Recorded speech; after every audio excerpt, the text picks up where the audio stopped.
Am I the jerk for telling my future in-laws that my decision to change my name is none of their business and to quit the insensitive comments? I am a 22-year-old female and will be getting married next year. I am taking my fiancé's last name, and with changing my last name, I will also be petitioning the courts to change my first name. This has been a long time coming. My name does not hold anything positive for me, and I have been going by my almost name since I was 12. So it made sense to make the change official. I was abandoned as a baby, grew up in foster care, and nobody knows if I had a name before. I was given the name Charlotte by someone involved in my case early on, and that was the name put on my birth certificate. It never held any great meaning. Since I was never adopted, I never got named by loving parents either, and the name always just felt wrong, weird, and tied to nothing important. When I met my best friend, she told me I looked like a Kenzie, and I have been Kenzie ever since. My fiancé thinks it is great I am making the change. However, his parents are opinionated on this. They asked me why I would rather be something cutesy like Kenzie, instead of mature and pretty like Charlotte. They told me how complicated it would be to change all my documents to reflect my new name. They told me Charlotte sounds more like a professional woman, a wife, and a mother than Kenzie. I showed them that even my work ID has Kenzie on it already because we can use preferred names at my job, but they did not want to hear it. When they found out that I got advice on whether it would be possible to change both names at the same time and obtain the forms, they questioned my motives more and more. They told me Charlotte was lovely, and it was their second choice for a girl. My fiancé has told them repeatedly that this is not their decision, and it is my name ultimately. He also reminded them that everyone calls me Kenzie already. But it was not the end, and they bring up how names are a gift of love from a parent to a child. It is a blessing to be named by parents. They bring up far too often how much time and effort parents put into naming their kids. They know I was not named by a parent, that I was abandoned and named by someone who basically never saw me again. My fiancé told them those comments needed to stop. But last weekend, when some of my fiancé's extended family was at his parents' house, and we stopped by, they were talking about it again, and I might have snapped just a little. I told them my decision to change my name is none of their business, and to quit with the insensitive comments about parents naming people, because I was named by a random person who was part of my original abandonment case.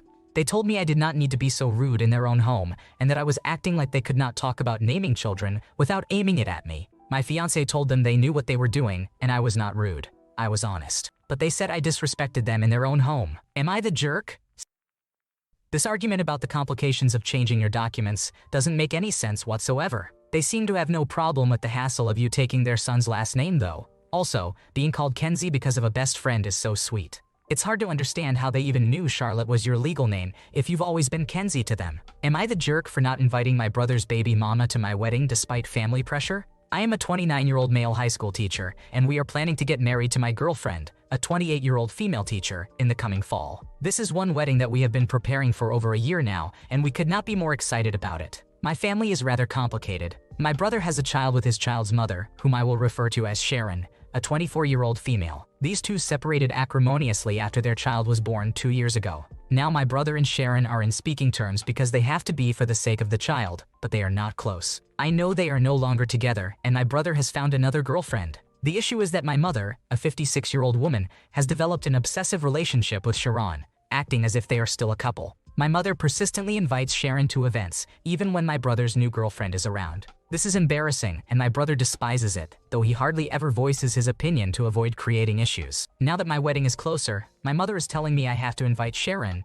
because she is practically family, and it would be nice for her to feel some morale. I have no issue with Sharon herself, but we are not friends, have never been close, and do not see each other on a regular basis. She is not close to my fiancé either, and I honestly do not feel she should come to our wedding. To add to this mess, a distant uncle, a 65-year-old male who loves to meddle in family affairs, called me a few days ago and said that not inviting Sharon would be a breach of familial loyalty and I should do the right thing. Fortunately, I have managed to hold my own till now, but now my mother is talking about breaking the family apart because I refuse to invite Sharon. My brother has refrained from commenting because he does not wish to pay the price. My fiancé applauds my decision but does not want this issue to become part of our wedding. So, am I the bad person for not inviting my brother's child's mother to my wedding despite the growing pressure from my family?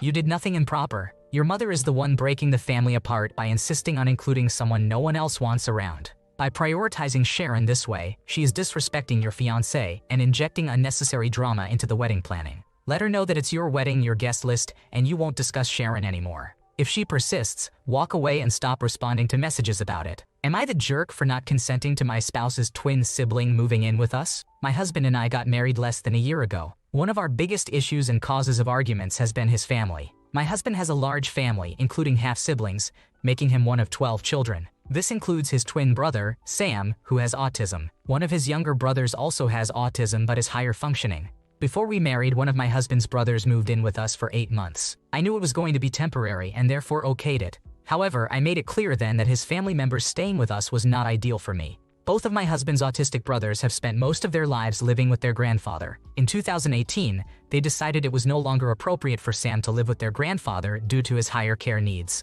Sam moved in with their oldest sister and has lived there ever since. Sam is mostly nonverbal and, although he has some independent skills, he needs help with everyday tasks and should not be left home alone for more than an hour. My sister-in-law's youngest child left home early last year, and she is now planning to move in with her eldest son and her grandchildren. She can only do this if she can find a new home for Sam. Recently, my husband told me he wanted Sam to move in with us. He argued that we have the space, and he has the time to look after Sam. He thinks it is his duty as Sam's twin to take him in. He also said their sister would still spend a lot of time with Sam. I told him I did not want Sam to live with us. This would be a long-term living arrangement, not temporary like his other brother. I told him he should have told me before marriage that he would want his brother to live with us. I feel because he did not, it is my right to say no now. This is a big change that will affect the rest of the foreseeable future and our future plans of starting a family. Yesterday, my husband and I were at my sister-in-law's home discussing Sam's future, and I told her I did not want Sam to move in with us. I suggested to her if she stayed in the house to look after Sam, my husband and I could try to be a bigger help to her. She became annoyed with me after that and complained she has been looking after her younger sibling since kindergarten, became a teenage mother, and raised 7 children of her own. She can finally have the time to do what she wants. I expressed my opinion that she was being cold to Sam, who is incredibly attached to her. I could see him getting very depressed living away from her. She got mad at me after that. Although my husband said he would only take Sam in with my consent, I can tell he is going to hold it against me if I do not agree. Am I being unreasonable? I think they are being very short-sighted about Sam's future, and all the siblings have flat out refused to consider him going into a home. You are not the problem. He should have let you know earlier in the relationship if he had plans for his brother to move in. Maybe you should have asked him sooner too.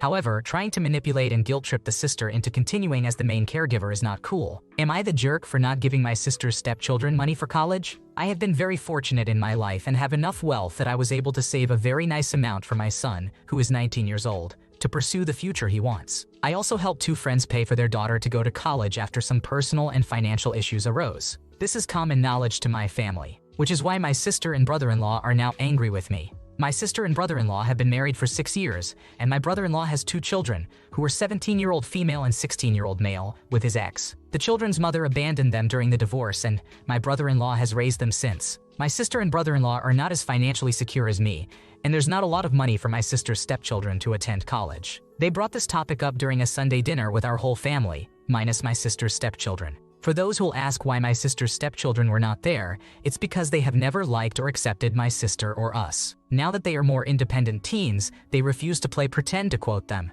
Even before they reached this stage, they fought my brother-in-law every time they were made to attend anything with us. Throughout dinner, my sister and brother-in-law brought up college, my sister's stepchildren, and how they were sad they could not afford the best for the kids. They mentioned that the oldest in particular wasn't going to be able to afford her dream college. When dinner ended and we were all leaving, they approached me and called me greedy for not stepping in to pay for the stepchildren's college when I had paid for another child some years ago, and my son chose to go into a trade instead of college. I told them those were different circumstances. They said the stepchildren are family while the girl I helped several years ago was not. I said she was not family in the traditional sense, but she did consider me an uncle, and we had a close relationship. My sister's stepchildren did not consider me as any kind of family, and had made their stances perfectly clear for the last 6 years. My sister and brother-in-law told me that I am the person who clearly doesn't consider them family because I would love them regardless of how they feel if I did. They said it showed what a truly greedy and selfish person I am. Am I the antagonist?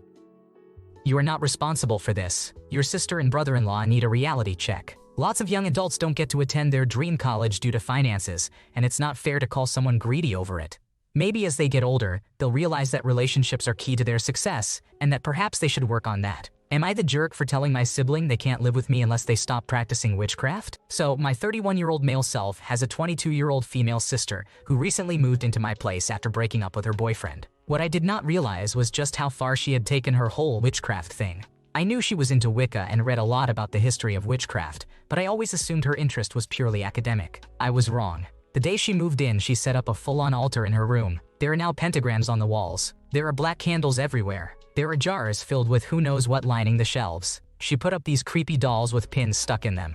I do not know if they are supposed to be voodoo dolls, but they are seriously disturbing. The night after move-in, she decided to hold a full moon ritual in my living room. She was dressed in a satin robe. She was chanting in some language, I think Latin. She was waving around this giant staff she apparently made herself. Then she started throwing what looked like wet animal bones into a circle of salt she made on my floor. A couple of nights later, I woke up at 3 a.m. to weird noises and found her in the backyard, dancing around a fire she had started in my metal trash can. She was tossing herbs into the fire.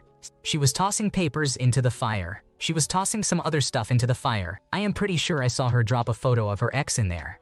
I confronted her about it, and she calmly explained that she was doing a banishing spell to rid herself of negative energy.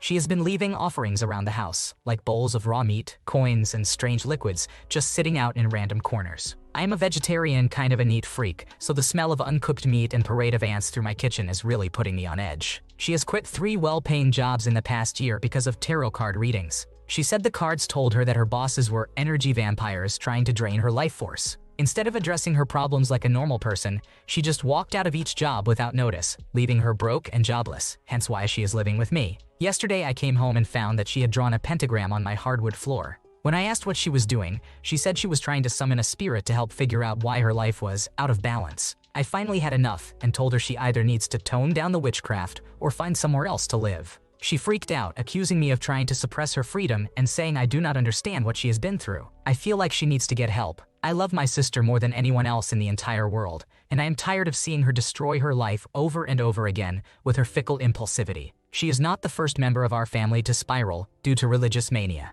I do not want to lose her, but I feel like my life is unmanageable, and I do not know how to balance respecting her freedom and giving her space with my own desire for a tidy, unchaotic home.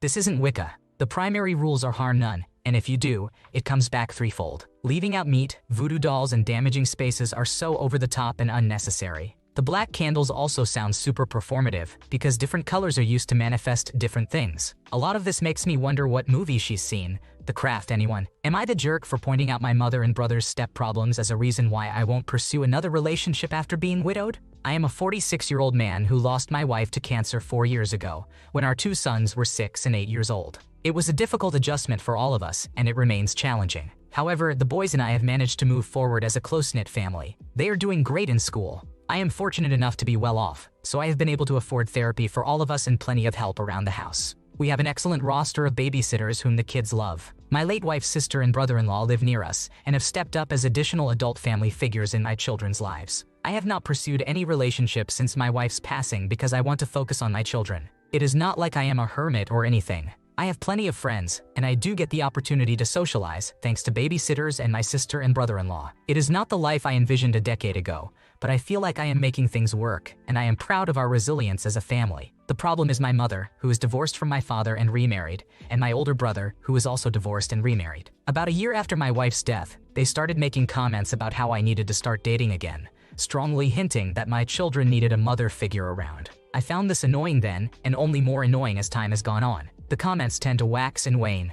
The irony is that both my mother and my brother ended up with stepchildren. In my mother's case, it happened just after I left for college, so I never lived with my stepfather or step-siblings, but my younger brother did, and it was a disaster for him. He and the step-siblings never got along, and he never recognized the stepfather as a father figure. Our father never remarried, and he and my younger brother have a much better relationship than he and my mother do. My older brother's family is a classic example of the phenomenon where 2 people with children remarry, believing they will be like the Brady Bunch, but instead end up like the Jerry Springer Show. The step-siblings war with each other and their respective step-parents. Here is my potential inappropriate behavior. At a recent family dinner with just my mother, my 2 brothers and me, my mother and older brother started in again on the "you need to find a partner" topic. I tried to deflect it in a non-confrontational way by saying, "I guess my family is like a wheelchair. We are not designed to handle steps." It did not work, as they became defensive and accused me of being pig-headed to avoid dating for that reason.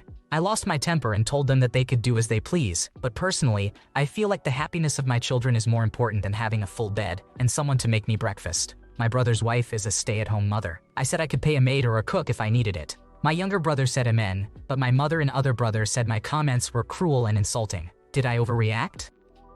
You are not the jerk. It's refreshing to see someone focusing on themselves and their kids rather than rushing into another relationship. It seems like some people just can't help but project their own misery onto others. If your mother and brother keep bothering you about dating, setting boundaries and giving them timeouts could be necessary. It's important to maintain peace for you and your children, and not everyone is meant to be in a blended family. Thanks for watching. When you subscribe, make sure to hit the bell to turn on notifications so you never miss a video. To finish listening to all the stories, check out the playlist in the description.